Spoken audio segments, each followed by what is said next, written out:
Minute time! Nakanak ka ba yan? Habang ni Minsin, kaya mimit at kanya kaibigan. At dumating ang mga dep, mga kalalakihan na natawanan. Dahil nakita nila, ano ba yan? Ang pangit niya, mga mukha niya.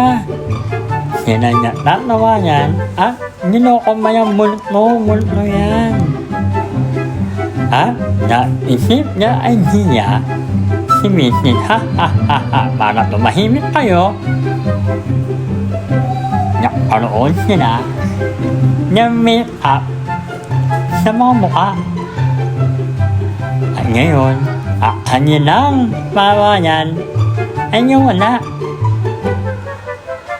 At sila ay mayroong mga dumi sa mga mukha.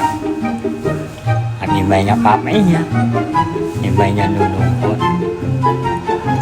Kaya nga, yung mga ito, wala nila niya bawa kung di mag-phone. Pinakitayalan nila, pinanindigan nila nila na sila daw ay mga mababanda. Okay? At yan, ang video na AEA. Thank you!